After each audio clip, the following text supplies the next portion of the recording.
Assalamualaikum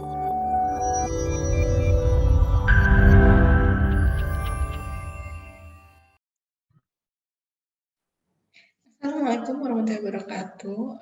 Selamat pagi semuanya. Baik lagi sama saya Dwi Rahmawati untuk melanjutkan materi bab sebelumnya kita membahas mengenai manajemen keuangan. Untuk bab ini, bab 11 kita membahas mengenai manajemen sumber daya manusia. Tentunya di semua perusahaan atau semua bisnis, entah itu bisnis kecil ataupun bisnis besar atau perusahaan besar, atau kalau membuat bisnis baru, tadi kan harus memanage sumber daya manusia yang ada di dalam organisasi tersebut.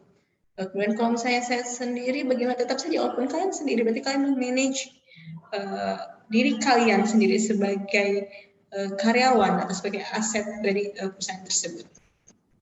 Sebentar, saya akan share screen. Oke. Sudah terlihat ya PowerPoint-nya? Bab 11, manajemen sumber daya manusia. Seperti yang saya mention sebelumnya, bahwa yang namanya pengantar bisnis, kita akan mempelajari sedikit luarnya, kulitnya mengenai setiap departemen atau setiap aspek yang ada dalam suatu bisnis. Itu salah satunya adalah manajemen sumber daya manusia ini.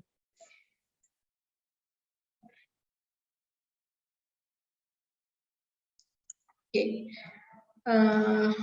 Pengertian manajemen sumber daya manusia. Manajemen sumber daya manusia dapat diartikan sebagai pendayagunaan sumber daya manusia dalam organisasi yang dilakukan oleh fungsi-fungsi perencanaan sumber daya manusia, rekrutmen, seleksi, pengembangan sumber daya manusia, perencanaan pengembangan karir, kemudian kompetensi dan industrial.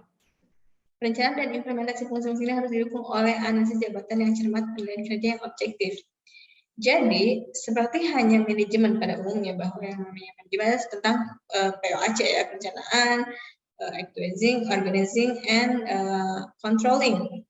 Sama seperti manajemen sumber daya manusia, hanya saja di dalam planning itu apa saja tugasnya, nanti saya akan bahas juga. Kemudian dalam activating apa saja kegiatannya, nanti akan kita bahas tentang manajemen sumber daya manusia. Kemudian perencanaan implementasi fungsi-fungsi ini harus didukung oleh analisis jabatan yang cermat dan pilihan kerja yang objektif. Jadi sebagai kalian kalau nantinya bekerja di departemen sumber daya manusia atau human resource departemen HRD, kalian harus bisa menilai pegawai-pegawai di situ, atau kan juga harus menganalisis jabatan. Jangan sampai kalian salah analisis jabatan, karena ini sangat penting. Pertama dari mulai rekrutmen, ketika kamu harus analisis jabatan ini tuh apa sih yang diperlukan, kualifikasi seperti apa yang diperlukan, itu akan sangat berpengaruh terhadap proses seleksi dan rekrutmen nantinya. Jadi analisis jabatan ini perlu sekali ya. Di suatu perusahaan ini apa aja sih yang diperlukan, departemen apa, orang seperti apa, kemudian jabatan apa aja yang diperlukan, jabatan ini tuh memerlukan orang seperti apa, spesifikasinya seperti apa, deskripsi kerjanya juga seperti itu, harus benar-benar dilakukan dengan benar oleh si HR ini. Dan tujuan manajemen sumber daya manusia. Tujuan umumnya manajemen sumber daya manusia adalah mengoptimalkan kegunaan proses semua pekerja dalam sebuah organisasi. Dalam konteks ini, produktivitas diartikan sebagai keluaran atau output sebuah perusahaan barang dan jasa terhadap masuknya input atau manusia atau bahan dan energi. Kalau misalnya sebelumnya di manajemen produksi juga sama. Setiap departemen di dalam suatu perusahaan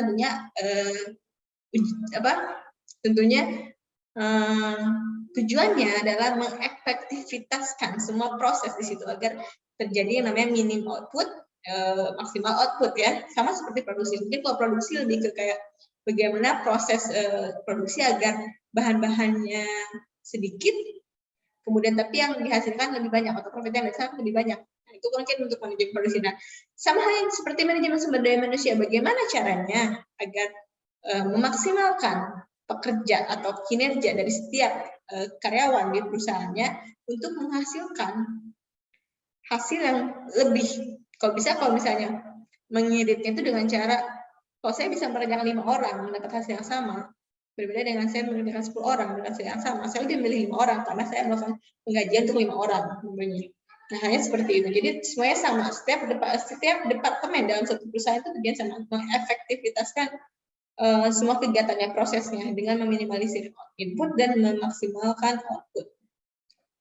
Kemudian secara khusus tujuan suatu departemen sumber daya manusia adalah membantu para manajer lini atau manajer-manajer fungsional yang lain agar dapat mengelola para kerja itu secara lebih efektif.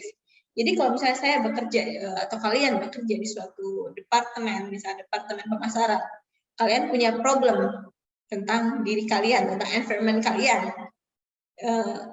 ini akan menjadi tanggung jawab manajemen atau departemen sumber daya manusia. Padahal walaupun kalian punya manajer pemasaran, karena para manajer pemasaran itu harus juga mengatur bagaimana environment di lingkungan dia, atau ketika kalian punya masalah kalian harus ke atasan kalian, manajer pemasaran itu akan juga memperlambat kerja dia sebagai manajer pemasaran, di mana dia harus bekerja sebagai manajer pemasaran untuk memasarkan suatu produk atau mencari strategi mengenai pemasarannya. Makanya ketika stafnya dia punya masalah, yang akan membantu adalah Departemen Sumber Daya Manusia. Kemudian sasaran MSDM, ada sasaran perusahaan, fungsional, sosial, pribadi karyawan. Secara perusahaan, dia harus memiliki strategi khusus dalam sumber daya manusia, strategi sumber daya manusia, untuk agar perusahaan dapat mencapai tujuannya dengan sesuai dengan targetnya. Kemudian untuk sasaran fungsionalnya, secara fungsi dia membantu membuat environment yang nyaman dalam perusahaan tersebut. Kemudian secara sosial, dia membantu sosial untuk membuat karyawannya memiliki sosial atau environment yang nyaman di perusahaan tersebut. Kemudian sasaran pribadi karyawan juga dia salah satu tujuannya yaitu membuat pribadi karyawan itu nyaman atau memberikan kesejahteraan yang layak untuk setiap karyawannya. Kemudian kita bicara mengenai aktivitas manajemen sumber daya manusia. Kita bagi menjadi 4 aktivitas. Yang pertama adalah sumber daya manusia yang memenuhi syarat dan dapat menyesuaikan diri dengan perusahaan melalui perencanaan sumber daya manusia. Pertama sebagai HRD, Human Resource Department, kalian harus merencanakan sumber daya apa saja yang dibutuhkan dalam suatu perusahaan. Kemudian setelah kalian tahu sumber daya apa saja yang dibutuhkan, kemudian itu kan suatu hal yang kompleks ya. Kalian harus mencermati, jangan sampai kalian salah dalam melakukan perencanaan sumber daya manusianya. Kemudian karena ini akan sangat mempengaruhi untuk keberlangsungan perusahaan kalian nantinya. Kemudian setelah kalian melakukan perencanaan mengenai sumber daya apa saja yang dibutuhkan, kalian melalui proses rekrutmen. Setelah ada rekrutmen, kalian tentukan dulu job desk, kemudian job specification-nya ada, job description-nya ada, job analisisnya ada. Lakukan rekrutmen. Setelah rekrutmen, kalian mendapatkan orang, seleksi dan induksi. Setelah SDM tadi memenuhi syarat keterampilan, keahlian, pengetahuan sesuai dengan perkembangan, dia diterima nih. Kemudian selain diterima, dia akan memenuhi syarat mengenai keterampilan pengetahuannya melalui pelatihan dan pengembangan. Jadi si SDM ini bukan hanya dia menerima. Orang-orang yang diterima di awal tadi adalah orang yang memenuhi syarat. Kemudian mengenai peningkatan keahliannya, mengenai peningkatan kemampuannya, itu akan tanggung jawab seorang Human Resource Department, yaitu melakukan pelatihan dan pengembangan, kemudian pengembangan karir juga itu harus ada. Karena memang seseorang, kita tidak hanya bertanggung jawab terhadap perusahaan, kita juga bertanggung jawab terhadap tadi pribadi karyawan itu sendiri, bahwa ketika dia masuk dan dia keluar, dia juga harus punya nilai yang lebih ketika dia masuk di perusahaan kita 1 tahun, kemudian ketika dia sudah 5 tahun bekerja di perusahaan kita, tentunya dia harus punya keahlian lebih, keterampilan lebih, dan itu adalah tanggung jawab sumber daya manusia departemen atau HRD tadi untuk melakukan pelatihan dan pengembangan karir tadi. Kemudian setelah itu dia ada di SDM, setelah SDM memenuhi syarat bekerja sebaik mungkin, maka kita berikan motivasi. Motivasi akan dia mau bekerja lebih lagi terhadap perusahaan kita. Bisa berupa penilaian kinerja, kemudian pemberian hadiah atau hukuman atau punishment and reward. Itu juga perlu dilakukan oleh Human Resource Department agar memotivasi seseorang itu bekerja lebih ekstra. Akan lebih baik bila seorang HRD bisa menumbuhkan rasa kepemilikan kepada si karyawan ini agar ketika dia bekerja, dia mau bekerja dengan totalitas yang tinggi. Tapi kalau memang belum ada di level itu, kita harus memberikan motivasi agar dia mau bekerja dengan totalitas yang tinggi. Kemudian SDM memenuhi syarat berdedikasi terhadap perusahaan yang luas terhadap pekerjaannya melalui kesejahteraan. Setelah dia ada di level itu, untuk meningkatkan dedikasi dia akan di mana dia agar ada di level yang dia mau bekerja maksimal untuk perusahaan itu, gitu ya. Itu dengan adanya kompensasi atau kesejahteraan, lingkungan kerja yang sehat dan nyaman, hubungan industrial yang baik. Jadi sangat berpengaruh ya lingkungan kerja itu. Lingkungan kerja suatu perusahaan sangat berpengaruh terhadap kinerja. Mungkin kalian juga sudah merasakan di sini juga ketika misalnya, jangankan di perusahaan ya, di kelas pun misalnya kalian kalau merasa tidak nyaman dengan teman kalian tidak merasa nyaman dengan lingkungan kampus kalian tidak akan enak bekerja, tidak enak belajar. Dan sama aja sebagai pekerja, ketika dia tidak nyaman di lingkungan dia dengan teman-teman yang tidak membuat dia nyaman, dengan lingkungan kerja yang tidak membuat dia nyaman, jadi dia juga akan menurunkan kinerja dia, kayak gitu. Jadi itu tanggung jawab seorang HRD untuk membuat lingkungan environment yang baik. Selain yang tadi, ini ada beberapa peran strategis manajemen sumber daya manusia. Melakukan analisis jabatan, merencanakan kebutuhan tenaga kerja, kemudian menyeleksi calon pekerja, memberikan penilaian penempatan pada karyawan baru, menetapkan upah gaji dan cara memberikan kompetensi, memberikan insentif dan kesejahteraan, melakukan evaluasi kinerja, mengkomunikasikan, memberikan penyuluhan, menegakkan disiplin kerja. Jadi ini juga suatu hal yang agak tricky ya buat seorang human resource department, bahwa dia juga harus menegakkan disiplin kerja dalam perusahaan. Tentunya perusahaan itu sendiri sudah punya kebijakan-kebijakan dalam perusahaan itu, tapi kebijakan-kebijakan ini penyampaian yang harus sampai kepada karyawan juga harus sebagaimana mungkin harus baik agar si karyawan ini merasa juga tidak dirugikan dengan kebijakan-kebijakan tersebut. Jangan sampai kebijakan-kebijakan yang ada dalam perusahaan itu juga merugikan karyawannya. Dan beberapa lagi kegiatan atau peranan strategi dari sumber daya manusia. Dan fungsi manajemen sumber daya manusia, ada fungsi manajerial, melakukan planning, organizing, directing, dan controlling, dan fungsi operasionalnya dia pengadaan tenaga kerja, pengembangan, memberikan kompetensi, pengintegrasian setiap departemennya tentunya ya, karena manajemen sumber daya. Kalau misalnya kamu sebagai manajer di bagian keuangan, mungkin kamu hanya membawahi bagian keuangan dan sebagainya, tanggung jawab kamu terhadap bagian keuangan. Dan ketika kamu seorang manajer sumber daya manusia, kamu juga bukan hanya satu departemen, gitu. Kamu juga harus mengatasi masalah-masalah yang terjadi di departemen lain. Karena itu termasuk bagian dari kerja kamu sebagai sumber daya manusia. Karena mereka adalah sumber daya manusia yang ada di perusahaan tersebut. Pemeliharaan, pemutusan hubungan juga harus hati-hati ya, karena pemutusan hubungan ini sangat risky sekali ketika kamu sebagai sumber daya manusia, sebagai HRD, kamu tidak bisa semena-mena memutuskan kerja seorang pegawai, walaupun misalnya dia tidak bekerja dengan bagus, tidak bekerja dengan maksimal, itu juga kamu harus perhitungkan bagaimana caranya memutuskan pekerjaan dengan orang ini gitu ya. Tidak bisa semena-mena, walaupun misalnya dia sedikit merugikan perusahaan gitu ya. Kalau tidak ada di kontraknya di awal mengenai apa yang dia lakukan, kamu juga tidak bisa memutus hubungan kerja. Atau kalau misalnya kamu seenaknya mem-PHK seseorang, kamu juga bisa dituntut balik, atau bahkan serikat pekerja juga bisa menuntut kamu, menuntut perusahaan kamu. Jadi itu akan merugikan perusahaan kamu. Jadi harus hati-hati.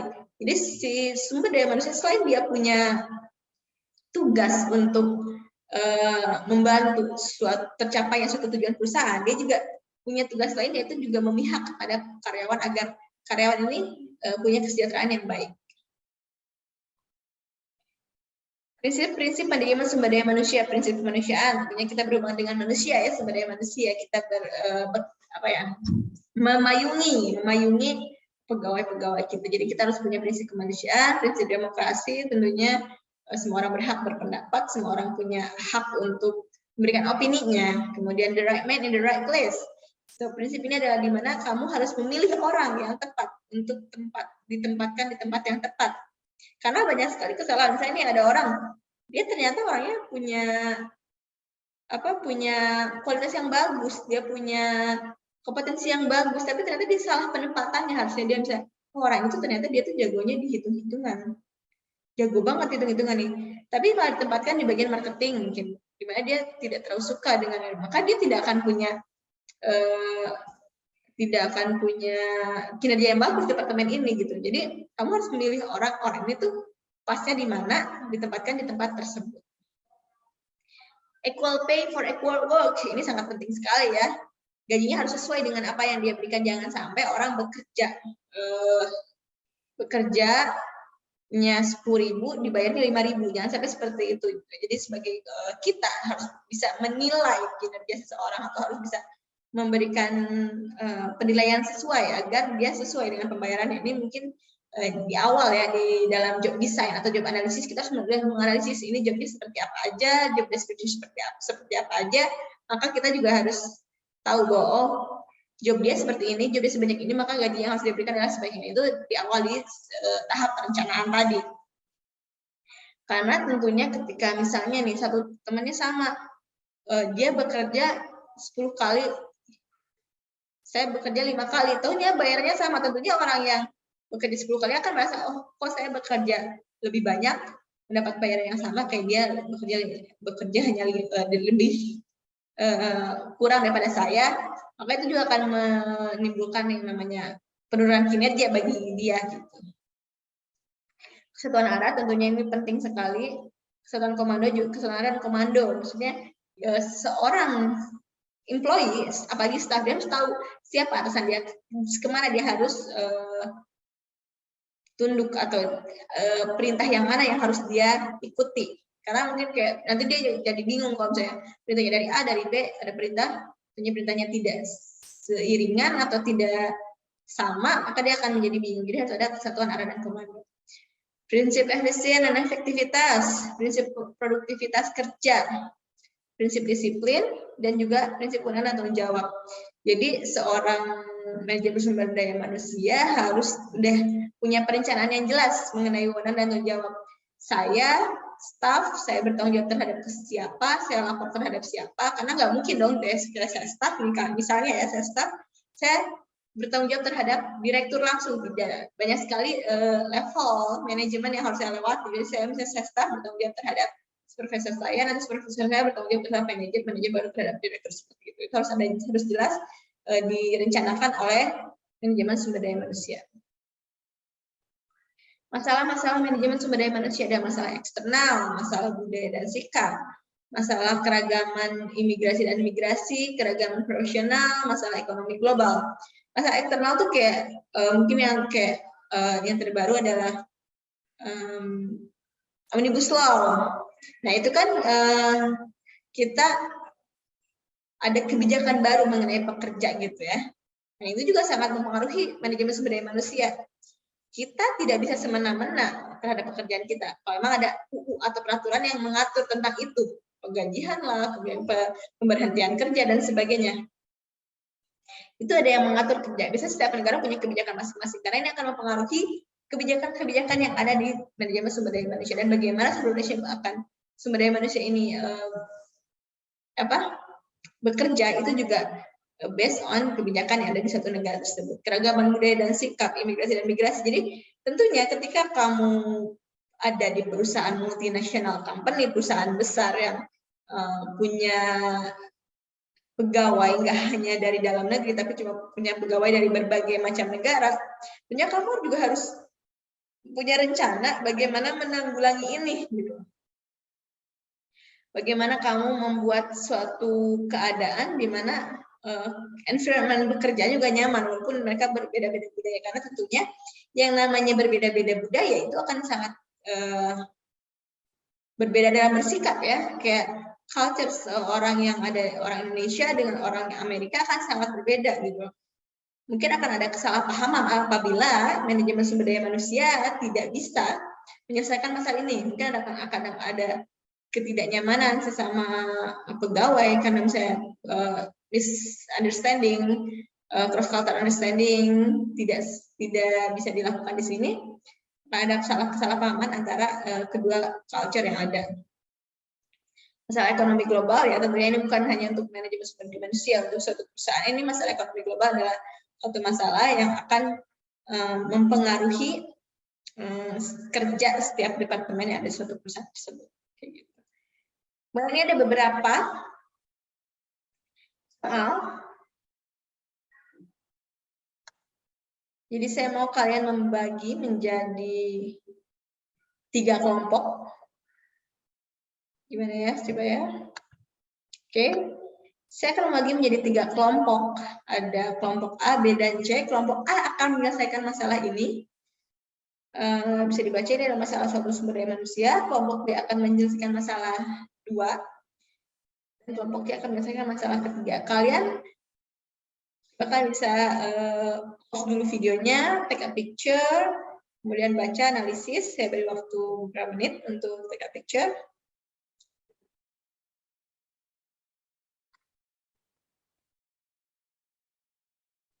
Oke, sudah.